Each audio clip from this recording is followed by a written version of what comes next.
This is Maggie Vires, and this is my exam 8.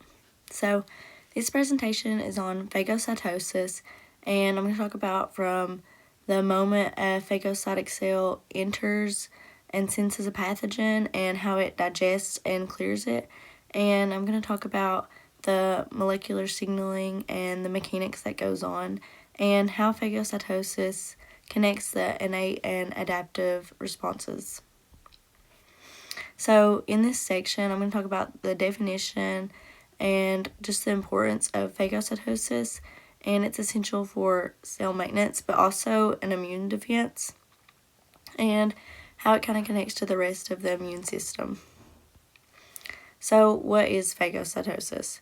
Phagocytosis is a process where certain cells, which are called phagocytes, will engulf bacteria or debris or viruses, and this is different from other types of endocytosis because it's specifically used for large particles.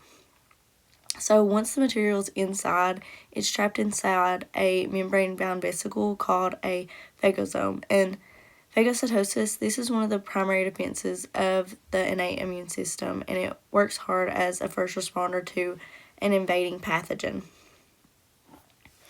So why does it matter? Phagocytosis is not just about eating pathogens. There's a lot more that goes into it. So it's about communicating and also cleaning up. So when cells phagocytize microbes, they release cytokines that can trigger inflammation, which recruit even more immune cells. And they also present antigens from what they've ingested to T cells, which bridges the innate and adaptive immune systems. And then lastly, they clear apoptic cells, which prevents tissue damage and maintains homeostasis. So what type of cells perform phagocytosis? There are neutrophils, macrophages, dendritic cells, B cells, and eosinophils. There are many. So neutrophils arrive first at an infection, and they are quick and aggressive. Their phagocytosis is efficient. And then macrophages, these are tissue residents, and they handle long-term cleanup. And then there is the dendritic cells. So these process and present antigens to active T cells. And even B cells and eosinophils, they can perform limited phagocytosis under certain conditions. So these all work together to help ingest and neutralize threats like pathogens. So where are phagocytes found? So each type of phagocyte occupies different areas. So macrophages, these are found in tissues and organs like the liver and the lungs to monitor for any pathogens. Then there are neutrophils. These stay in circulation and are ready to move through diapedesis when infection occurs. And then there are dendritic cells. These guard the surfaces like skin and the mucosal barriers, and they capture antigens and bring them to lymph nodes. And this different distribution helps that there is good immunological surveillance throughout the whole body. So now I'm going to talk about how phagocytosis works and the mechanisms that involve in it. So I'm going to go through step by step about what events occur and how they ultimately destroy the target. So there are different stages of phagocytosis, and in this I have 5 different stages, but there's many different parts that go into getting the phagocyte out, or the pathogen out. So first, the phagocyte must recognize and bind to its target, and then following that, the cell engulfs the material, and it uses extensions called pseudopods, and then the engulfed material forms a phagosome. So the phagosome will then fuse with a lysosome and form a phagolysosome. And then finally, enzymes will digest the contents and the waste will be expelled from the cell. So now I'm going to talk about recognition and attachment. So the first step is all about recognizing the pathogen. So phagocytes, they have surface receptors, and they detect specific patterns on microbes known as PAMPs, PAMPs. So these can be enhanced by opsonins such as the IgG antibodies or complement proteins, and these will coat the pathogens and make them easier to be recognized. And then we have receptors. Key receptors I found are FC receptors or the C3b complement receptors, and then the most I've seen are the toll-like receptors, but there's also scavenger receptors too. And these just recognize the molecular patterns that are unique to microbes. So once binding occurs, the phagocyte will extend its pseudopods, and these are like arms that project into the cytoplasm, and they will surround the particle. So this process is dependent on the actin filament remodeling, and this is guided by intracellular signaling cascades. So when the pseudopods meet a target, it becomes sealed within the vesicle known as a phagosome. So this step will isolate the pathogen or foreign material and keep it inside the cell, which separates it completely from the cytoplasm. So now I'm going to talk about the phagosome formation. So once the pseudopods completely surround the target, the cell membrane fuses and pinches off the phagosome. So the phagosome is like a temporary compartment within the cell where the pathogen is enclosed and separated from the cytoplasm. And at this stage, it's called an early phagosome, and then over time, it will mature by interacting with endosomes and recruiting in specific proteins. And this maturation process prepares it to fuse with the lysosome before it becomes a phagolysosome. So now I'm going to talk about the fusion with a lysosome. So this is the next major event in the phagocytosis process, and it will create a phagolysosome. So lysosomes, these are small vesicles, and they contain digestive enzymes like proteases, lipases, lysozymes, and they help maintain an acidic environment. So the acidic environment is key for enzyme activation, and once fusion occurs, the phagolysosome will become the primary site where the pathogen will be killed and digestion will happen. So now I'm going to talk about digestion and elimination. So inside the phagolysosome, enzymatic digestion will begin, and the pH will drop to around 4.5. And this creates an environment that will destroy most pathogens. So the enzymes will break down the bacterial cell walls, proteins, and nucleic acids, and then once digestion is complete, the waste material remains in a small structure called a residual body, and this will fuse with the plasma membrane. And then through exocytosis, the materials will be expelled from the cell and completely finish the process of phagocytosis. So now I'm going to look about how pathogens are actually destroyed inside the phagolysosome, and the mechanisms fall into two different categories: oxidative, which involves reactive molecules, and then non-oxidative, so that non-oxidative uses enzymes and antimicrobial peptides. So in oxidative killing, the enzyme NADPH oxidase on the phagosomal membrane will generate superoxide radicals. So these will rapidly convert into hydrogen peroxide and will then, with the help of myeloperoxidase, it'll produce hypochlorous acid, and this is a very powerful antimicrobial compound. So the respiratory burst is especially active in neutrophils, and this is one of the body's strongest pathogen-killing responses. So then we have non-oxidative killing, and this relies on stored contents instead of reactive oxygen. So lysozyme will break down the bacterial cell walls, and proteases will degrade proteins used in structure, and then we have defensins. They'll punch holes in the microbial membranes. So lactoferrin is a building protein and binds iron, and this is an element that bacteria need to survive. So this method is important in oxygen poor environments. So a key part of microbial killing is the acidification of the phagolysosome, and in this the pH will drop and it'll trigger hydrolases and proteases, and these will dismantle the components of the bacteria and break them down.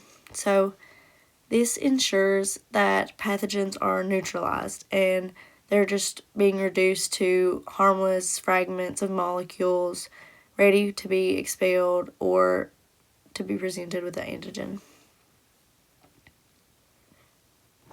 So now I'm going to talk about the molecular level. We've seen it on a structural level, and now I'm going to go into a more molecular level, and I'll talk about receptor binding and signaling and how the phagocyte senses and moves and internalizes the target. So this is like what's happening on the inside during phagocytosis.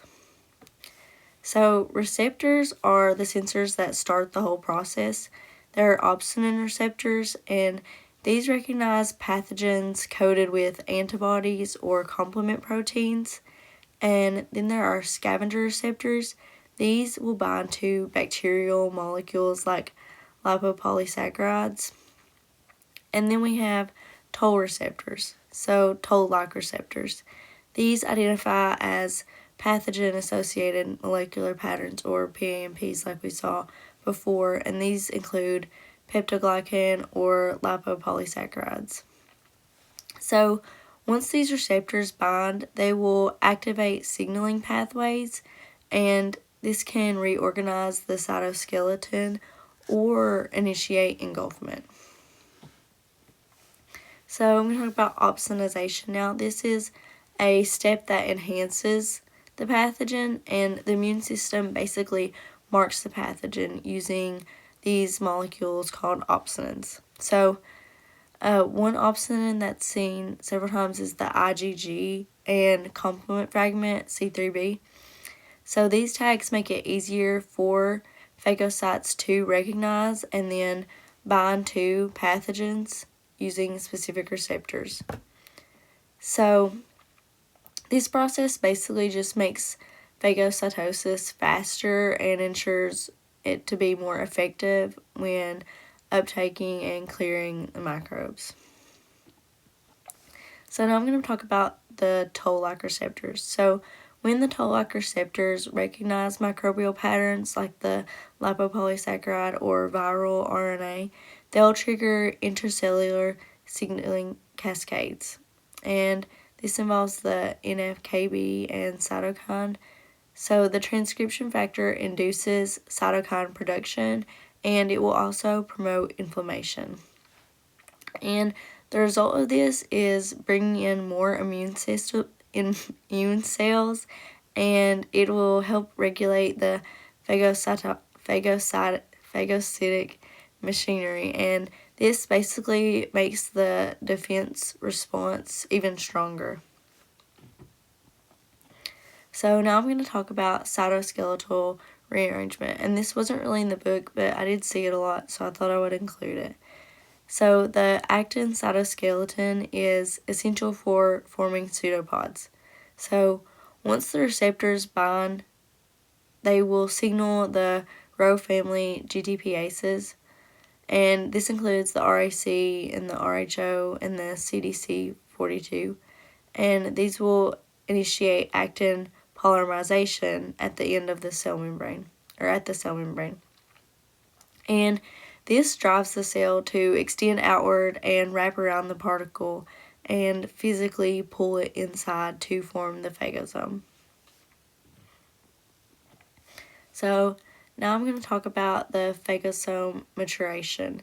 And after the formation, the phagosome, it undergoes a maturation process. So it goes from early phagosome to late phagosome, and then it finally binds and forms the phagolysosome. And so it fuses with early and late endosomes and gradually acquires vacuolar ATPases that pump protons into the lumen. So the acidification is vital for enzyme activation. Like we talked about earlier, an acidic environment is better. And this is also better for the later fusion of the lysosomes forming the phagolysosome. So maturation involves the RAB GTPases and snare proteins that coordinate with vesicle fusion. So now I'm going to talk about the formation of the phagolysosome. So the event that creates a phagolysosome is super important for the destroying the microbe or pathogen or whatever has come in contact with the cell. So during this, hydrolytic enzymes like proteases, lipases, or lysosomes, they will begin breaking down the macromolecules. So these enzymes help work and break down the pathogen. And then at the same time, there are oxidative enzymes like NADPH oxidase and myeloperoxidase. These will generate reactive oxygen species, or ROS. And this basically amplifies the killing process. So now I'm going to talk about regulation and signaling. And phagocytosis, this is a tightly regulated by cytokines, cell surface signals, and feedback mechanisms. So in this section, I'm basically talking about how immune cells coordinate, activate, and also limit phagocytic activity to maintain a good balance. So I'm first going to talk about cytokine regulation. So cytokines, these are like chemical messengers, and they help coordinate the phagocytic activity. So IFN gamma secreted by T cells and natural killer cells, and these help enhance microbial functions of macrophages. But then there's also IL-8, and this will act as a chemotactic signal, and it will attract neutrophils to the infection sites. So the cytokine network basically makes sure that the right cells will arrive and respond as appropriate as possible. So now I'm going to talk about chemotaxis and migration. So chemotactic gradients will guide phagocytes, and chemotaxis, this is also the first step in phagocytosis in the book, and phagocytes will move towards infection sites following the chemotactic gradients that are formed by bacterial byproducts or complement fragments and inflammatory cytokines. And then they exit the bloodstream through diapedesis. So this is like squeezing between endothelial cells. And then once they're in the tissue, the gradient will pull them towards the highest concentration of signals, and this is typically where microbes are concentrated. So now I'm going to talk about diapedesis. And during diapedesis, the circulating phagocytes will temporarily attach to the vessel walls, and this is done through integrins and selectins. And these adhesion molecules help slow the cell, which allows it to flatten and migrate between endothelial cells and into the tissue. Like in the picture, it goes from the endothelial cells and into the tissue. And This controlled exiting of the phagocyte ensures that immune cells reach infection sites without damaging the vessel. So, not all phagocytes are the same. There are different tissues that contain specialized macrophages and dendritic cells that are uniquely adapted to its specific environment. So first I'm going to talk about neutrophils. So neutrophils and macrophages, they are two principal phagocytic cells that are in the body. So neutrophils we talked about a little bit earlier, but I'll go in a little bit more. These are rapid responders, and they arrive at the infection site within hours. So neutrophils engulf and destroy pathogens using oxidative bursts, granule enzymes, and neutrophil extracellular traps or nets. And they have a short lifespan of only about a day or two. But this means that they deliver strong but short responses. And then when they die, they contribute to the formation of pus. So they react in response to bacteria, foreign molecules, and damaged tissue. And then macrophages, these are long-lived cells. So neutrophils were short-lived, but macrophages live a long time. So these are derived from monocytes that migrate from the bloodstream and into tissue. And then once they are established, they act as sentinels, and they will continuously surveying pathogens, and they will continuously survey for pathogens and debris. And then they also play a vital role in antigen presentation, which alerts T cells and helps link innate and adaptive immunity together. And neutrophils and macrophages together handle the immediate threats. Or neutrophils handle the immediate threats, but macrophages manage long-term defense and repair.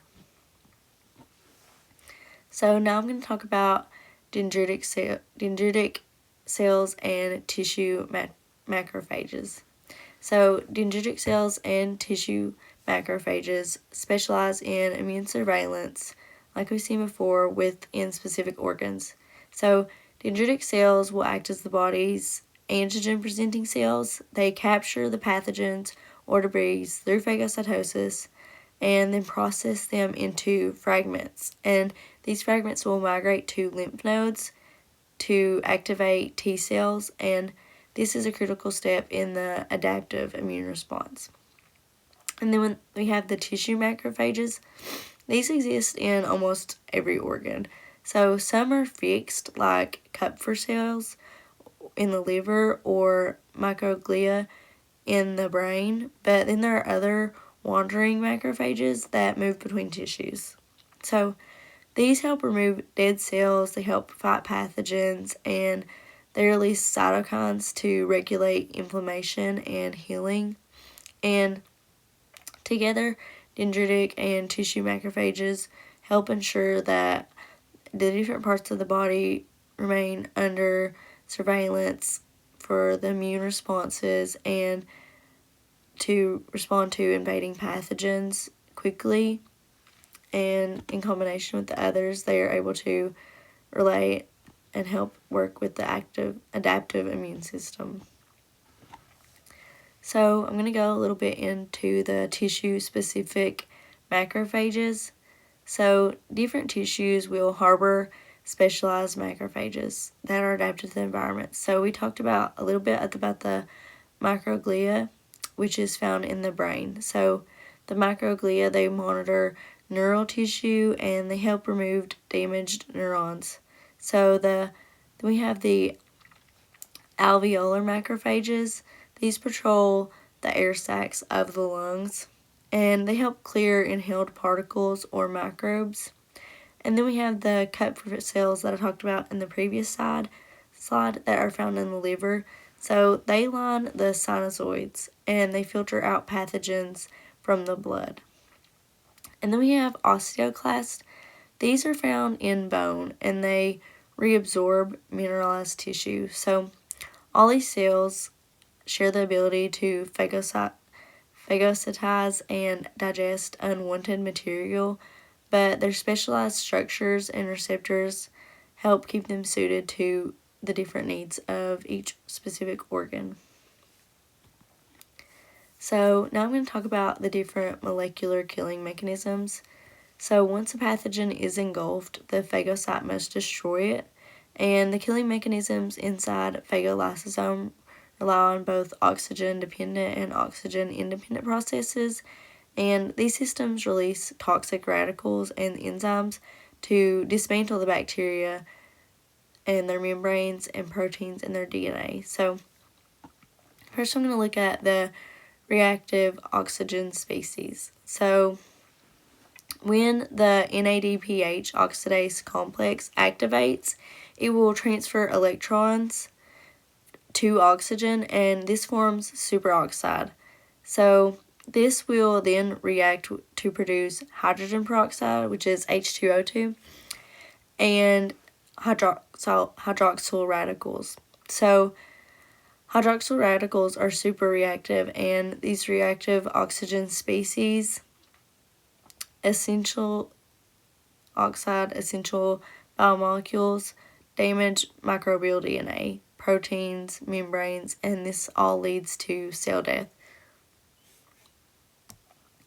So now I'm going to talk about nitric oxide. So the activated macrophages express INOS, which produces nitric oxide, and this molecule will react with superoxide to form peroxynitrite, and this is a very potent oxidant, and peroxynitrite will disrupt microbial respiratory chains, and it will also disrupt DNA replication, which contributes to intracellular signaling in this process. So now I'm going to talk about antigen presentation. So phagocytosis doesn't just destroy pathogens, but it also informs the adaptive immune system, and I'm going to explain how that does that in the next slide. So after digestion, phagocytes will process the microbial proteins into small peptide fragments, and these peptides will bind to the MHC class II molecules within the cell, and then they are transported to the surface. So displaying these complexes will allow helper T cells to recognize and then respond to specific antigens. So when T helper cells encounter phagocyte presenting antigens on the MHC2, they will then bind through T cell receptors. So this interaction will trigger cytokine release and activate B cells for antibody production and enhances in killing the macrophage. So this is another representation of the bridge between innate and adaptive immunity. So now I'm just going to summarize kind of what I went over in phagocytosis. So phagocytosis is essentially for every stage of immune defense. So it begins with the recognition and engulfment, and then proceeds through intracellular killing, and then it concludes with antigen presentation and activates adaptive immunity. But it also contributes to wound healing by clearing apoptotic cells and releasing growth factors to help repair damaged tissues. But ultimately, phagocytosis is what allows the immune system to protect the body without causing excessive damage, and it balances the destruction of pathogens with recovery through inflammation and tissue repair. And this basically, the whole process ensures that the system resets after it's presented with a new challenge or threat to the immune system. And then here are my references.